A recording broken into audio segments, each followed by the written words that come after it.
In your HVAC company, things are slow. This is how you use your customer list to put appointments on the schedule. I'm going to tell you exactly how I get 60 appointments a month using this exact outbounding strategy. Okay, all right, so here we go. Number one, you have to have your list. Everyone talks about the list. It's the most valuable thing any company can have, whether it doesn't matter what kind of company you have. If you're retail, if you're HVAC, plumbing, electrical, doesn't matter. Your list is the most important thing, okay? But outside of people telling you that, it's very difficult to find people telling you exactly what to write and what to do with the list. I've done a lot of testing. At the moment, I have about 6,000 people in my customer list, and I'm building the list all the time, and I'm segmenting the list all the time. What does segmenting mean? Out of my 6,000 customers, I have a certain amount, and I know these are the people that got new units. These are the people on maintenance plans. These are the realtors. These are the people that just bought a house. These are the people that did this, right? So I'm always working on that. That's something that should be worked on throughout the year. You can't ignore it. And then whenever you need jobs, then you say, oh, I'm going to start outbounding. It's not just a one and done. It's something that should be worked on throughout the year. Not every day, not every other day, but when things are slow, or there should be some blocked out time, maybe once a month or once every 2 weeks to kind of work on that list, see how it's going, see how you can segment it, right? Because before you outbound people, you want to know, who are you calling? Because you can't, it's not just a blanket message to every single person in your customer list. Hey, we're doing a special on maintenance.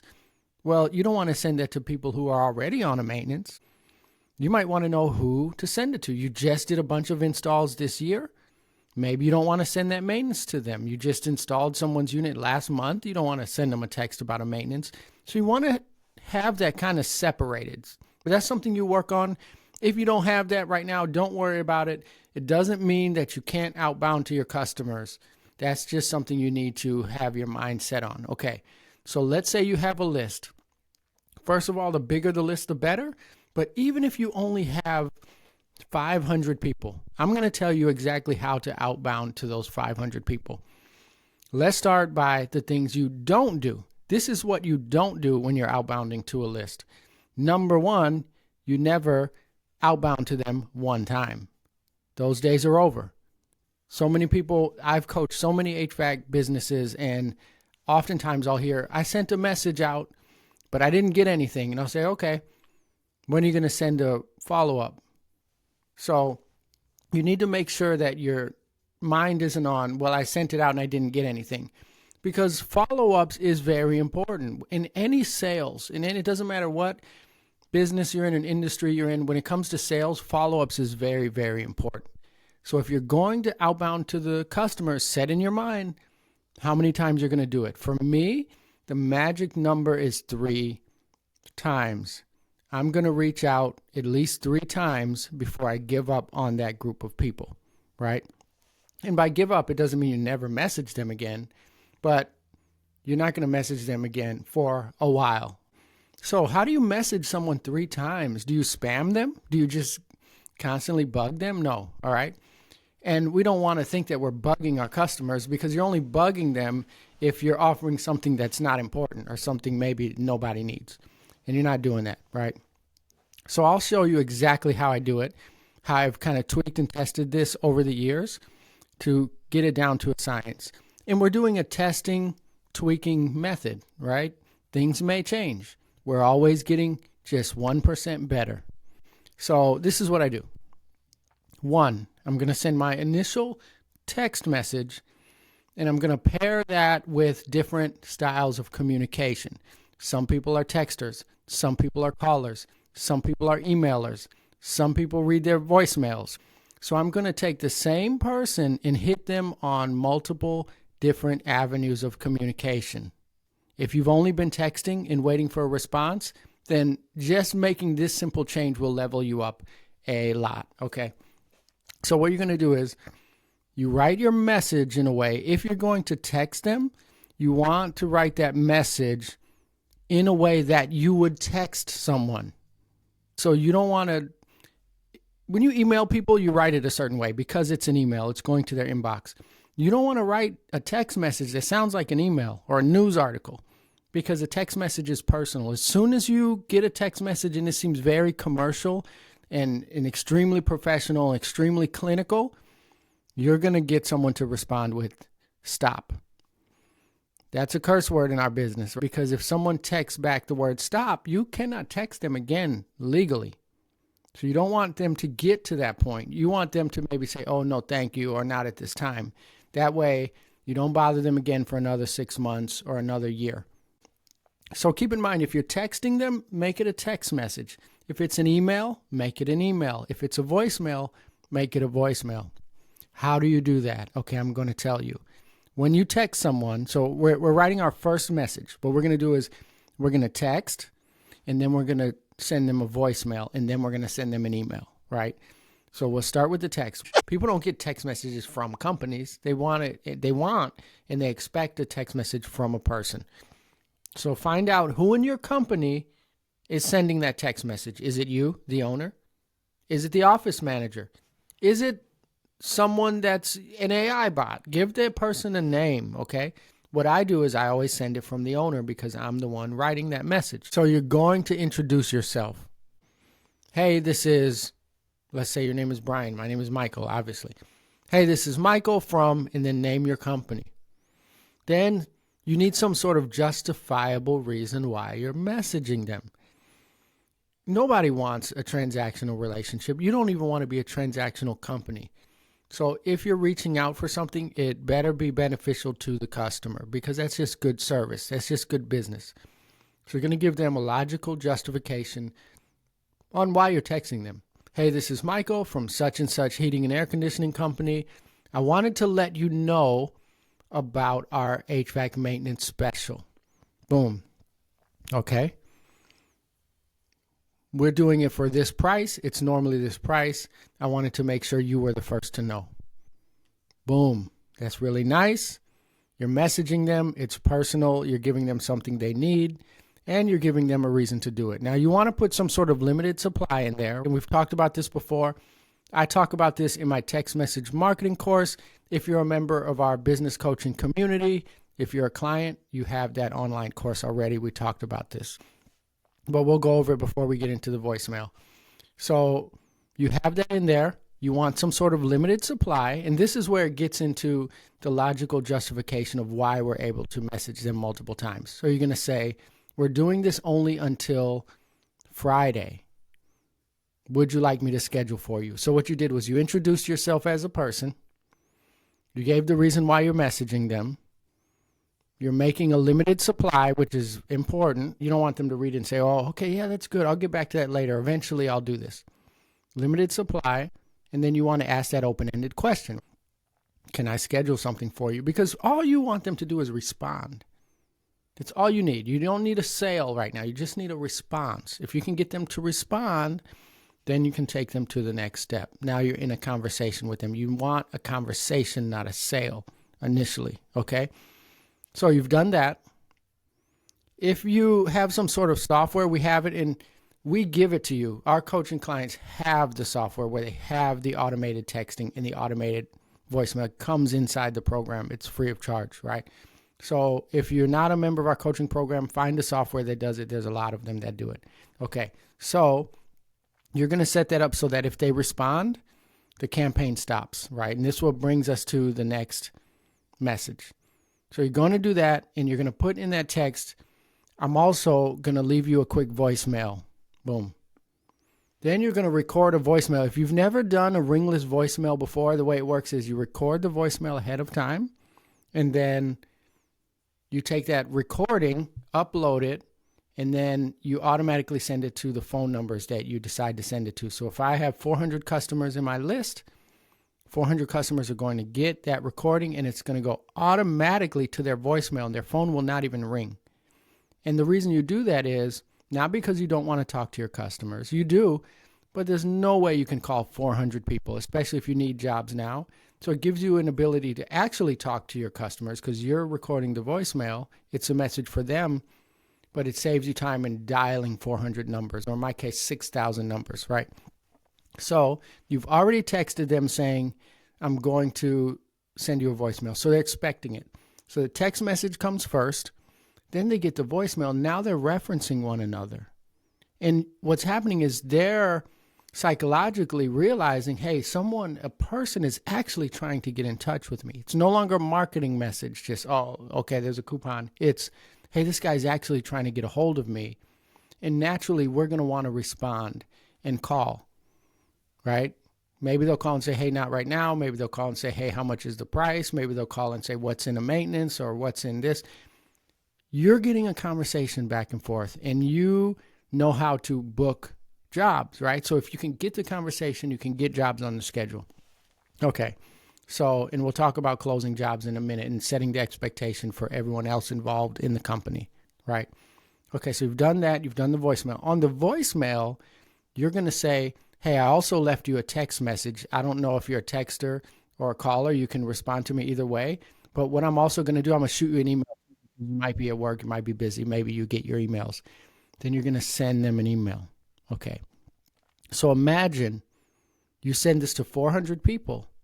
You've touched 400 people 3 times.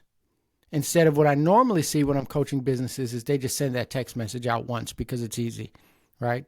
So now if you contact someone 3 times and you sound like a person and they feel like, man, someone's actually trying to get a hold of me, it's more powerful. You're more likely to get a response from someone either on email, either on text, or either a return phone call from the voicemail.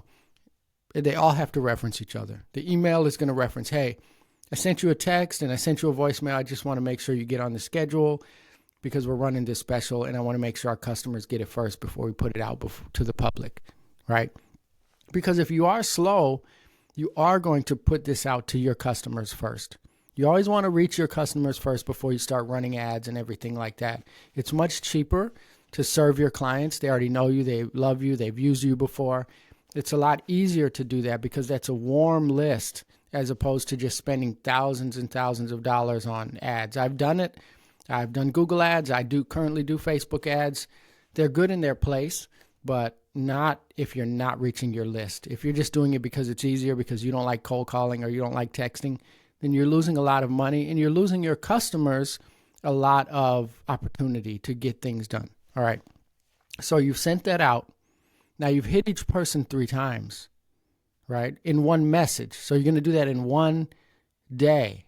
So you're not spreading that out. So they're going to get a text, they're going to get a voicemail, they're going to get an email all at the same time within 2-3 minutes of it. So you're hitting them 3 times, but to them, you just tried to reach them just the one time today. All right. And this is why this is important, because next Monday, you are going to do it again. Now, I've tested this. There's something that's called a Rainmaker campaign where you can do this every day. Monday, you hit them 3 times. Tuesday, you hit them 3 times. Wednesday, you hit them 3 times. That's if your company's about to go broke. You don't have any money. You're about to take this insane loan to make payroll. You can't make payroll next week. You need to do that 3 days in a row. It will bring in jobs. It is in a very, very aggressive marketing campaign. It works. I have done it. Very few people get upset. But there's no need to go that aggressive unless you've waited until the end, until you can't make payroll. I don't suggest that. You need to be doing these sort of outbounding campaigns way before you get desperate, all right? Which, unfortunately, a lot of companies don't do marketing until they need work. Bad idea. Bad idea. Do marketing even when you don't need work. Okay, so you're going to do that Monday. You're going to hit them 3 times. Then you're going to follow up again next Monday. Or you could even do it Friday, right? So how it would look like on Friday is, hey, I noticed you didn't take advantage of the special. I get it. I know you're busy. You're a valued customer, so we're going to extend this to you until next Wednesday, right? But we can only do it until Wednesday. And I'm going to leave you a voicemail. Also, it's okay. You don't have to call me back. If you're a texter, you can text the text back, or I'm going to send you an email also. And if you want to just respond to the email, we'll get the email too. So we just want to make it easy for you. You're going to leave all that in the voicemail and in the email, not in the text message. It's going to be a little shorter. Text message, you're just going to put, I'll send you an email also, possibly. But the voicemail gives you more space to make that message because you can be more personal, right? And when it comes to tone, when you leave a voicemail, you want to be really friendly. It's not the super, back in the 90s, we had the commercials where you had all these salesmen, and it was like the sham thing, the sham wow. Hey, oh, we got this. Boom, boom, boom, boom, boom. This voicemail is more calm. Like, hey, I just wanted to reach you, let you know we have this special. Okay, so you hit them once Monday. You're going to hit them again Friday, right? And you're going to tell them it's Wednesday. And then Wednesday, you're going to say, hey, I want to give you one more chance to do the special. Just let me know. Just respond to this text message or just give me a call and I'll hold it to you, and I'll make sure that you get it for Friday. Now you've hit 400 people 9 times. How many messages is that, right? That's 1,200 messages. You've done it automated, so you didn't call 1,200 times. It was only one push of a button, right? Boom. You hit it Monday. Actually, hit it Monday, it's automatically scheduled. That's how I have it. That's how my software does it. I can give you the software if you're part of the coaching program, or you can pay extra. There's softwares that'll do it. Ours is included. Currently, our HVAC coaching program is only $497 per month, and it comes with all the software and everything. So, okay, so you're going to do that. If you have a very small list, then you're going to send it to that list. Let's say you only have 400 people. If you have 1,000 customers in your list, you are going to do that to about 300. You're going to test it, and you're going to see your response rate. And then you don't have to wait until the end of that campaign. You can wait until the middle. You can pick another 300. Test it, tweak it, another 300. That gives you a long campaign. That way, if things get busy or if you get enough jobs on the schedule, for example, I did it and got 64 appointments, I stopped. I did it 400 people. I got 64 appointments. I didn't have to bother anyone else in my customer list. That would be different if I sent it to everyone, which is what most companies do. They just spam their list. Now you can't do it again if it gets slow again in 5 weeks, right? So do it to a smaller list. If you have 3, 4, 5, 6,000, you're in a little better position, which is why I always preach you have to find a way to build that customer list, okay? So that's how you do it. Now, here's another thing that you need to do if you're doing this kind of outbounding campaign. Let's call it the Rainmaker campaign, right? That's what we call it. In our program, we have these things called money missions. It's a 10-week program. This is one of the money missions. We have 10 of these that can get you money into your company now, right? This is the Rainmaker campaign. There's another one called puddle jumping. There's 10 of them. In our program, I'll give them to you. They have pre-recorded courses, tell you how to do it, everything. I've done it. I've tested it in my company that I've run for 20 years. Okay, so the next step is before you do all this, you've written the message, you've recorded the voicemail, you've written the email. Before you hit go, you are going to notify whoever works in the office for you, and you're going to notify your technicians and tell them, hey, right now things are really slow. We need work. I'm about to do this campaign. This is what it says. It's a discounted rate.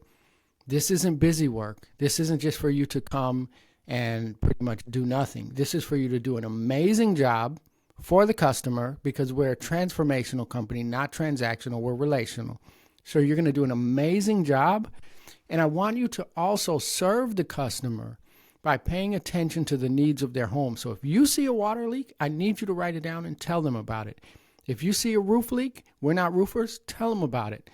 And if you see their ducts down or holes in the ducts, a mouse went in the duct, or there's a rodent problem, or there's something wrong with the AC, tell them about it. Give them the options to fix it. If you don't tell people about them, they don't have the options, and that's not serving. So we're not selling everything, but we are going to mention some people are going to say it's okay, and some people are going to say fix it. And that's what mentioning things does. And if you don't tell your technicians about it, this campaign is going to go flat, right? So it's almost like drafting up a play as a basketball coach and then not telling the team like what the purpose of this play is. So you're saying pass the ball around, and you know passing the ball around is to wait until you have an opportunity for an open shot. And you don't tell them that, then they're just going to pass the ball around. They're never going to take the shot. So you have to inform them on what it is. You're going to track, and you're going to tell them exactly what you expect out of this. So it's a team effort, all right? So long story short, what did we learn from this? One, You're never going to just send one message. Number two, you are going to write it out in a persuasive way. Number three, you are going to tell your team exactly what you're doing so they know what to expect. I hope this helped you. If you implement this now, this will make a big change in your revenue today. It'll help you get through the slow season. I've been doing it for many years. I tweak it and test it, and it's gotten to be just an integral part of my company. If you're interested in anything else, just the links are here wherever you find this video. The links are either below or they're to the side, and it'll tell you all about our coaching company. We do this stuff all of the time. Thanks for watching. Looking forward to seeing you on the inside.